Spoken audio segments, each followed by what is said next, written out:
There's a certain kind of silence that speaks louder than any words ever could. It's not the silence of peace or comfort, it's the silence of disconnection. You can feel it in the way she stops turning toward you when something's wrong, the way her laughter no longer seeks yours, the way her eyes drift past you, even when she's looking directly at your face. It doesn't take a genius to know something's off. You've known for a while, but you've been avoiding it, haven't you?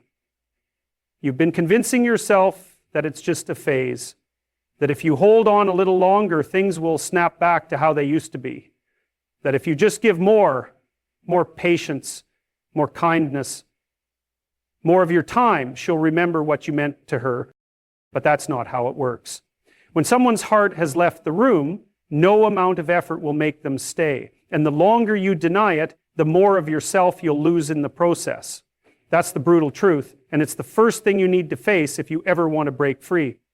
She's already gone, emotionally, psychologically, and you're still standing there, holding the weight of a ghost, waiting for it to come back to life. That ghost won't. It can't, because it doesn't exist anymore.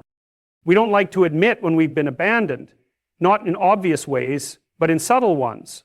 Because abandonment doesn't always come through a slammed door or a sharp goodbye. Sometimes it shows up as indifference, as the way your presence doesn't seem to shift the energy in the room anymore, as the delayed text messages, the forgotten plans, the way she no longer reaches for your hand when she's anxious. And in your heart, you feel that shift. You feel it like a splinter beneath your skin, small but sharp enough to hurt every time you move. The tragedy is that you care so much that you're willing to pretend, you're willing to minimize your instincts, silence your voice, ignore your needs, just to maintain the illusion of closeness. You'd rather feel pain with her than risk facing peace without her.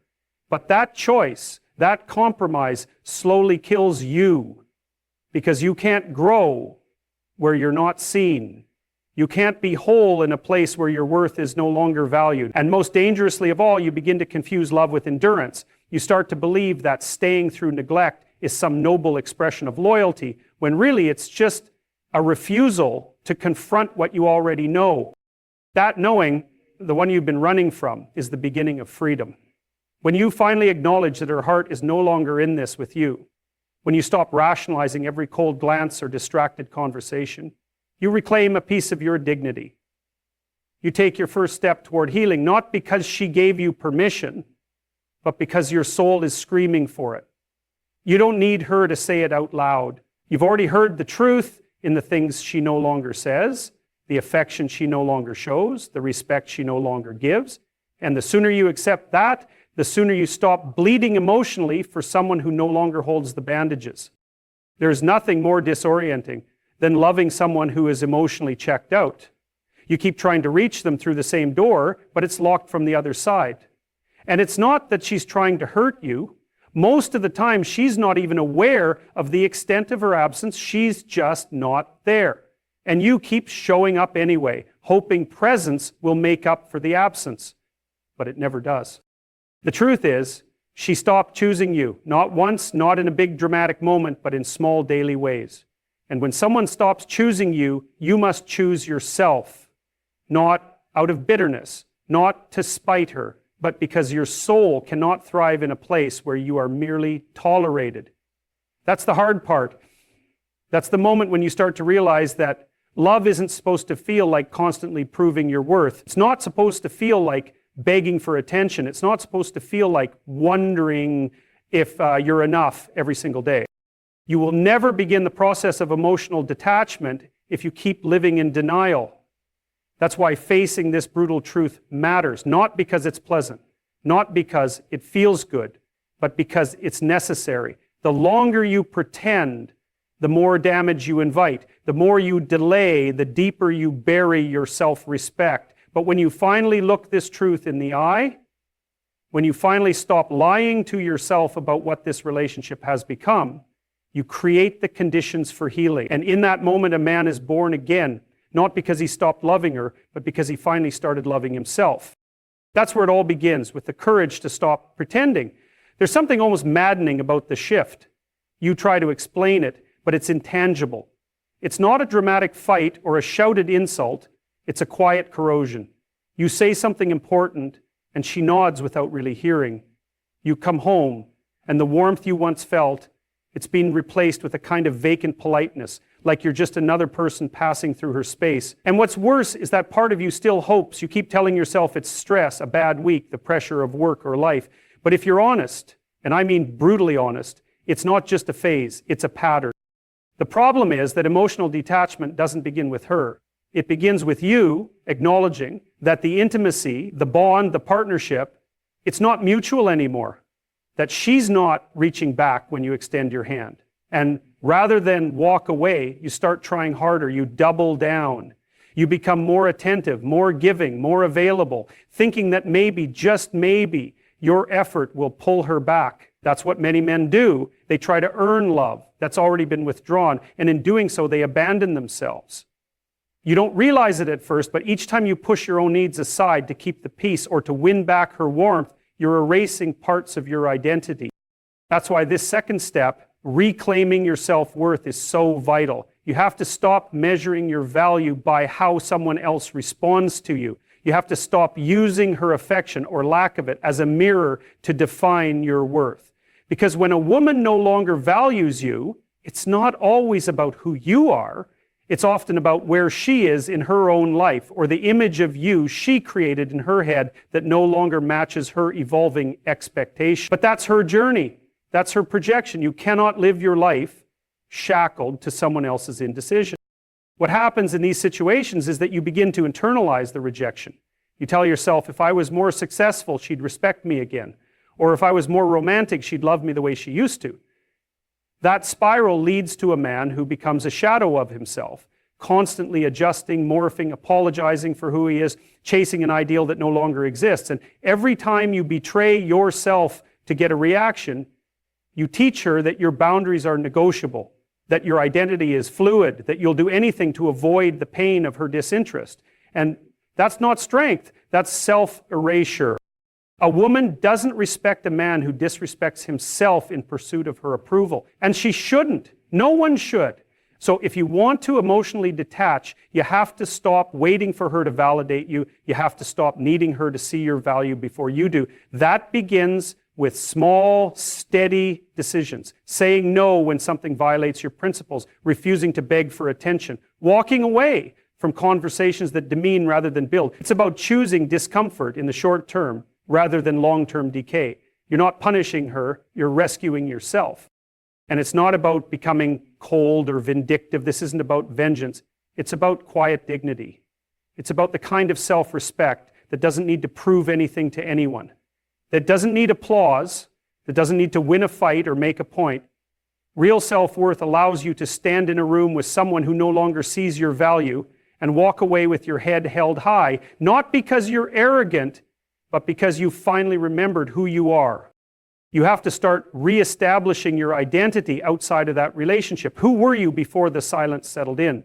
What did you love? What mattered to you? What did you believe about yourself before her gaze or her absence of it started to define your confidence? You return to that. You build from that. Because until you do, you'll remain emotionally enslaved to a woman who may not even recognize the damage she's doing. Not because she's malicious, but because people treat us the way we allow them to. And if you allow your self-worth to hinge on someone else's inconsistent affection, you'll always be at the mercy of their moods. So you stop, you pause, and you remember that the ability to walk away is not a sign of failure, it's a sign of maturity. It means you understand that real love doesn't thrive in an environment of desperation or compromise of core identity. It requires mutual recognition, mutual presence. And if she no longer offers that, your only job is to stop asking for what's not being freely given. You were never meant to beg for what you were designed to embody. And that's why detachment isn't cruelty, it's clarity. There's a certain kind of pain that comes not from losing someone, but from realizing that the person you cared for has fundamentally changed in the way they value you. And when that happens, you're faced with a harsh truth. You can't control how someone else feels. You can't negotiate or reason your way back into their heart if the value they place on you has shifted. This is where emotional detachment becomes not just necessary, but vital for your own survival. but it's not easy. Because detaching doesn't mean you stop caring, nor does it mean you're indifferent. It means that you've chosen to protect your own mental and emotional well-being from the harm of unreciprocated investment. What people often miss is that emotional detachment isn't a sudden flip of a switch. It's a process. It's a slow unspooling of the threads that once connected you to someone who no longer supports your growth or respects your worth. And the first step in this process is understanding that detachment is fundamentally about shifting your focus. Instead of obsessing over what she feels or doesn't feel, you start paying attention to yourself, your needs, your goals, your boundaries. When a woman no longer values you, the natural instinct might be to chase harder, to plead for validation or affection. But that instinct is exactly what keeps you trapped. You have to reverse that impulse and instead turn inward. Ask yourself, what do I truly want? What am I willing to accept? And what do I refuse to tolerate? This internal shift is like reclaiming your agency. It's about realizing that your happiness and emotional health don't have to be hostage to her indifference. You start to see that your self-worth is not a commodity traded for approval or attention. It's intrinsic. When you accept this, the frantic energy that once fueled attempts to win her back transforms into calm, deliberate self-care. You begin to build habits that nurture your identity, whether that's pursuing passions, cultivating friendships, or simply giving yourself permission to feel your emotions without judgment. Emotional detachment is not coldness, it's a protective boundary, a way of saying, I will not lose myself in trying to fix what is broken beyond my control. Now, the challenge here is the discomfort that accompanies detachment. It can feel lonely, unsettling even. When you stop responding to her emotional distance with desperation, you might be confronted with silence or rejection that feels like a wound. But this is the necessary discomfort of growth. It's the moment where you stop swimming against the current of her disregard and start floating on the current of your own resilience. This discomfort is a signal that you're breaking free from unhealthy attachments. It means you're no longer willing to sacrifice your peace for a relationship that drains you. Another important aspect of detachment is recognizing and respecting your boundaries.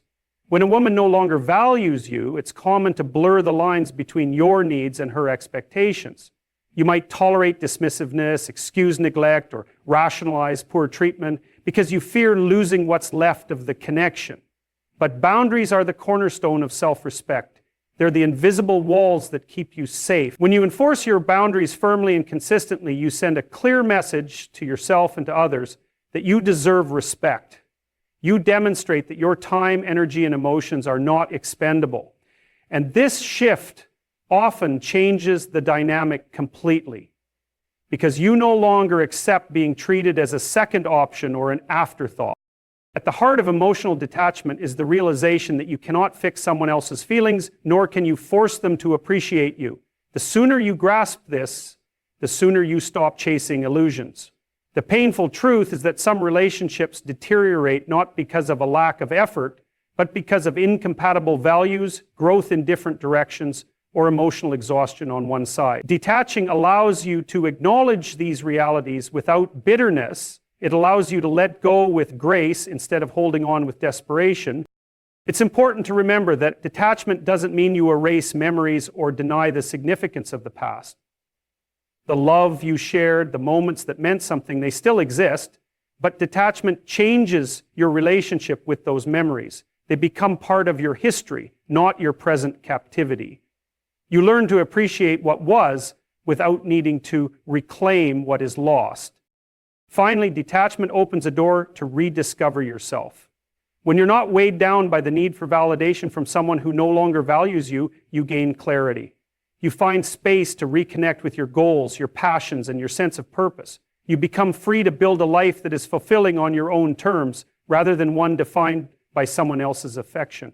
And in that freedom lies true strength, the strength to love without losing yourself. The journey of emotional detachment is never easy, but it is essential. It is the act of choosing yourself when the world has chosen otherwise. It is the reclaiming of your dignity in the face of indifference. And it is the beginning of a new chapter where your value is recognized first by you and only then by those worthy of your presence, is at the end of the day, the most powerful relationship you will ever have is the one you have with yourself. When you find yourself in a place where the woman you once cherished no longer values you, a critical and often overlooked step in emotionally detaching is learning to detach not only from the person, but also from the imagined future you once built together. There is a profound difference between letting go of someone physically and emotionally, and letting go of the stories, hopes, and expectations you crafted around that person.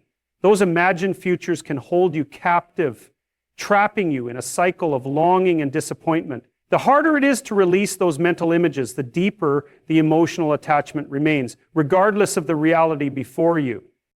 It's a difficult process because we are meaning-making creatures. We do not simply observe reality as it is, we interpret, narrate, and imbue it with significance. When a relationship starts to unravel, it's not just the loss of a person we mourn, it's the loss of an entire identity and a future we believed in. You invested emotionally not only in the present, but in the potential, the possibilities, the what-ifs. The brain has this tendency to replay scenarios, to obsess over, if only I had done this differently, or maybe tomorrow will be better. This mental rehearsal traps you in a liminal state where you are neither fully present in reality nor able to move forward. To detach effectively, you must confront these mental constructs head on. The stories you tell yourself about what should have been or what could have been are often more powerful than the factual situation. If you cling to those stories, you will remain emotionally entangled. The key is to bring those imagined futures into the light of conscious awareness and examine them critically. Ask yourself, are these scenarios grounded in reality, or are they wishful thinking? Are they helping me heal, or are they prolonging my suffering? This inquiry is not about self-criticism, but about honest reflection. It's about disentangling fact from fantasy and choosing to live in the truth of the moment, no matter how uncomfortable that truth may be. There is also an element of psychological investment to consider. When you commit deeply to a relationship, you don't just invest your emotions. You invest time, energy, and a part of your identity. You may have made sacrifices, altered your priorities, or reshaped your life to fit into this imagined future.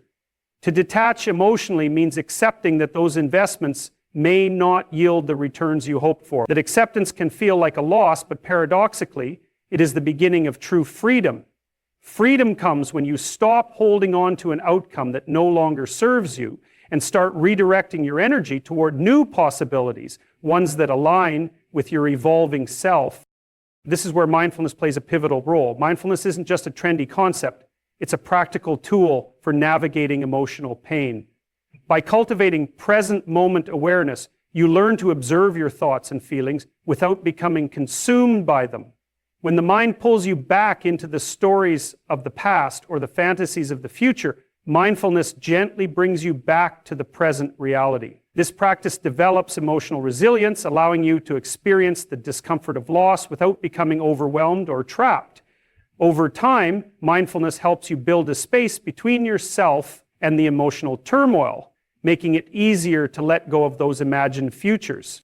It's essential to understand that detachment doesn't imply a cold or dismissive attitude toward the relationship you once had. On the contrary, it requires a deep respect for the reality of the situation. It's about acknowledging that people change, that feelings evolve, and that sometimes the story you wrote together reaches its natural conclusion. Holding on tightly to imagined futures only prolongs suffering and prevents healing. Releasing those fantasies opens the door to new narratives, new paths you might not have considered because you were too invested in the old script. Furthermore, detaching from imagined futures demands compassion for yourself. It's common to blame yourself for the relationship's breakdown or to feel inadequate because the future you hoped for never materialized. But self-blame is a trap that reinforces emotional dependence. Instead, approach yourself with kindness and understanding. Recognize that you did your best with the information and resources you had at the time. The end of a relationship is rarely the failure of one person alone. It is often the outcome of complex dynamics beyond any individual's control. As you let go of the imagined futures, you also begin to reclaim your narrative. You realize that your story is not defined by one relationship or one chapter of your life. You are the author of your own experience, and you have the power to write new chapters, chapters filled with growth, self-discovery, and renewed purpose. This realization shifts your mindset from victimhood to agency. Instead of being swept away by loss, you begin to navigate your path intentionally, making choices that align with your values and aspirations. It's worth noting that this process is not linear. You may find yourself revisiting old stories or fantasies at unexpected times. That's normal. Emotional detachment is more like a spiral than a straight line, with periods of progress and moments of setback. Patience is crucial. Over time, the grip of those imagined futures loosens and the emotional charge they hold diminishes. What once felt like an unbearable loss becomes a memory, a lesson, and eventually a stepping stone. In this way, detaching from imagined futures is not just about leaving behind a person who no longer values you. It's about liberating yourself from the prison of expectation and unmet desires. It's about stepping into reality with clarity and courage, ready to face whatever comes next without the burden of illusion.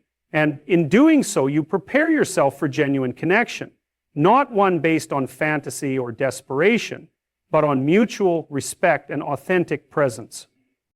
Letting go of imagined futures is difficult, but it is the path to true emotional freedom. When a relationship begins to unravel, one of the most challenging but essential steps toward emotional detachment is learning to set firm boundaries, not just with the other person, but with yourself. This concept of boundaries is often misunderstood or even resisted because it carries with it an implication of separation or confrontation, which many fear. But boundaries are not about building walls or creating distance for the sake of alienation. Rather, they are about defining what is acceptable and what is not in terms of your emotional well-being. When a woman no longer values you, and you sense that emotional imbalance, establishing boundaries becomes a vital tool for reclaiming your self-respect and protecting your inner world from further harm. The first thing to understand about boundaries is that they are fundamentally an expression of self-respect. If you fail to set boundaries, what you are effectively communicating, whether consciously or not, is that you are willing to tolerate disrespect, neglect, or emotional unavailability. This tolerance, in turn, deepens the attachment to someone who no longer values you because you keep granting them access to your emotional resources without reciprocity. Setting boundaries means saying, in effect, I matter, my feelings and needs matter, and I will not allow myself to be diminished or ignored. This simple acknowledgement, though it may sound obvious, is transformative. It marks a turning point where you stop being a passive participant in your own emotional suffering and start taking responsibility for your healing. It's important to realize that boundaries are not about controlling the other person. They're about controlling your own behavior and reactions. You cannot force someone to value or respect you, but you can control how much you expose yourself to their disregard. For example, limiting the amount of time you spend communicating with someone who is emotionally distant or deciding not to respond immediately to messages that cause anxiety are ways of reinforcing your boundary. This might feel uncomfortable or even guilt-inducing at first because we are wired to seek connection and fear rejection. But discomfort in this context is a sign of growth, not failure. It means you are stepping out of old patterns of codependency and into a healthier relationship with yourself. Another crucial aspect of boundaries is recognizing and naming your own limits clearly. What behaviors do you find unacceptable? When do you feel disrespected or undervalued? Often, people remain in unhealthy relationships because they have never articulated their limits, either to themselves or to others. This lack of clarity results in a blurry sense of self and blurred interactions with others. And by identifying your limits, whether it's how you want to be spoken to, how much time you invest, or what kind of emotional energy you're willing to expend, you create a framework for healthier interactions. It's like building a fence around your emotional territory, protecting it from being trampled. In practice, setting boundaries also means learning to say no and mean it. Saying no is one of the most powerful and challenging acts of self-assertion. When you say no to someone who no longer values you, you are not rejecting them in a spiteful way. You are prioritizing your own mental and emotional health. This act often brings clarity to the situation because it forces both parties to acknowledge the reality of the relationship. When you refuse to engage in harmful dynamics, you signal that you will no longer participate in the patterns that keep you attached to pain and disappointment. Importantly, boundaries are not static. They evolve as you grow and as circumstances change. Early in the process of detaching emotionally, your boundaries might be more rigid, aimed at protecting yourself from further harm. Over time, as you gain emotional resilience and clarity, you can adjust your boundaries to allow for different levels of interaction, depending on what feels healthy and safe. This flexibility is part of mature emotional intelligence. It reflects a balance between protecting yourself and remaining open to authentic connection in the future. One of the most profound benefits of setting boundaries is the way it shifts your internal narrative. Instead of feeling like a victim trapped in a painful relationship, you start to see yourself as an active agent in your life. You regain your power. The locus of control moves from external circumstances, the other person's actions or feelings, back into your own hands. This shift is not just empowering, it's healing. When you claim your boundaries, you also reclaim your identity and your dignity. It's worth noting that this process can be lonely and challenging. Those who no longer value you may react with confusion, anger, or attempts to undermine your boundaries because they threaten the status quo. It is crucial, therefore, to remain steadfast and grounded. Seek support from trusted friends, mentors, or therapists who can help you maintain perspective and reinforce your commitment to self-respect. Remember that boundaries are a form of self-care, and self-care is not selfish. It is a necessary act to ensure your long-term emotional health and well-being. At the same time, be compassionate toward yourself as you navigate this process. Setting boundaries requires courage and practice, and you may stumble or feel guilty along the way. This is part of the journey. What matters is that you keep returning to the commitment to honor your needs and values. In doing so, you create a space for healing to occur. Not just the healing of old wounds, but the healing that allows you to open up to healthier, more reciprocal relationships in the future. Ultimately, the act of setting boundaries when a woman no longer values you is an act of profound self-love. It says, I am worthy of respect. I am worthy of care. I deserve relationships that nourish me, not deplete me. This is not a mere platitude, but a foundational truth that, once embraced, transforms how you move through life and relationships. The power of boundaries is that they draw a clear line between attachment and freedom. And it is in freedom from harmful emotional entanglements, that true healing begins. Only by setting these boundaries can you step fully into the possibility of something better. When you find yourself in the painful position of needing to emotionally detach from a woman who no longer values you, the final and perhaps most crucial step is learning to embrace the process of letting go completely. This act of release is much more than a simple decision or moment of clarity. It is an ongoing, difficult practice that challenges your deepest attachments, your identity, and your sense of security. But without it, true healing cannot take root. To detach emotionally is to step away not just from the other person, but from the patterns of thought, feeling, and expectation that keep you bound to the pain. It is an invitation to rediscover yourself beyond the relationship, and that requires courage, honesty, and profound inner work. At first glance, the idea of letting go can feel like surrender or defeat, especially when there has been a significant emotional investment. It's natural to resist the notion that you must release what once felt so vital. Yet clinging to someone who no longer values you, to a relationship that drains rather than nourishes, is a form of self-imposed suffering. It's a trap built on hope. Hope that things will return to how they were, hope that the other person will change, hope that love will be rekindled. But hope, in this context, can be a double-edged sword. When it blinds you to reality, it prevents you from moving forward. To emotionally detach, you must face the truth with brutal honesty and accept what is rather than what you wish could be. This acceptance is not passive resignation, but a conscious acknowledgement of reality. It involves confronting the facts, that she no longer values you, that the emotional connection has frayed, and that the relationship as it stands is untenable. This acknowledgement is painful because it often collides with your identity and your dreams. You may ask yourself, who am I if not in this relationship? What does it mean for my worth if she no longer sees me as valuable? These are profound questions because human beings are wired for connection and validation. When that is withdrawn, it shakes the foundations of self-esteem and belonging. But it is precisely through this confrontation that detachment becomes possible. Letting go requires that you disentangle your self-worth from her valuation of you.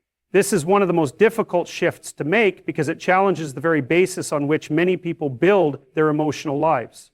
But it is essential. Your value is not contingent on another's regard. It is inherent and must be reclaimed independently of external affirmation. This reclamation is a radical act of self-love. It means standing firm in your dignity, regardless of rejection or neglect. It means cultivating an internal source of validation that no one else can take away. A vital part of this process is learning to forgive, not necessarily to absolve the other person of their failures or to minimize the pain caused, but to release yourself from the corrosive grip of resentment and bitterness. Forgiveness, in this sense, is a gift you give to yourself. Holding on to anger or blame keeps you tethered to the past and prolongs suffering. By forgiving, you create space within yourself to heal and grow. You free your emotional energy from the past and redirect it toward your future. Practically speaking, letting go also means redirecting your focus and energy. Instead of investing mental and emotional resources in what has been lost or what could have been, you begin to invest in yourself, your growth, your passions, your relationships that are reciprocal and nourishing. This might involve reconnecting with old hobbies, pursuing new interests, or deepening friendships that remind you of your value outside the failed relationship. The mind, once habituated to the constant churn of pain and longing, needs new patterns to form. It is in these new patterns that healing is cultivated. It's important to recognize that detachment is not a linear process. There will be days when memories flood back, when you question your decision, when loneliness feels overwhelming. This is natural. Emotional detachment is more like a spiral staircase than a straight path. Sometimes you circle back, sometimes you ascend higher. The key is persistence, patience, and compassion toward yourself. Each step forward, no matter how small, is a victory. Sometimes the hardest part of letting go is the silence that follows. The absence of contact, the void where connection once existed, can feel like emptiness or abandonment. But it is in this silence that you begin to hear yourself again.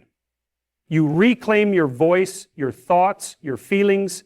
You learn to stand alone and find peace in your own company. This solitude is not loneliness, it is freedom. Furthermore, emotional detachment requires that you resist the temptation to seek closure from the other person. Often, people believe that closure must come from the one who caused the pain, a conversation, an explanation, an apology. But waiting for closure externally can prolong your suffering indefinitely. True closure comes from within. It is a deliberate act of deciding that you will no longer be defined by the unresolved questions or wounds inflicted by another. You create your own narrative and meaning independent of their acknowledgement or validation. Lastly, this journey of detachment leads you to a deeper understanding of yourself and relationships. It teaches you what you will and will not accept, what you need to thrive, and how to protect your heart in the future. It prepares you to enter new relationships with greater clarity, strength, and self-awareness. You become someone who no longer chases validation, but stands firm in self-worth. This transformation, though born of pain, is a profound gift. Letting go is not about forgetting or negating what was meaningful. It is about honoring the past while freeing yourself to embrace the future. It is the final necessary act in reclaiming your emotional sovereignty and opening the door to genuine healing and growth. True freedom begins when you let go completely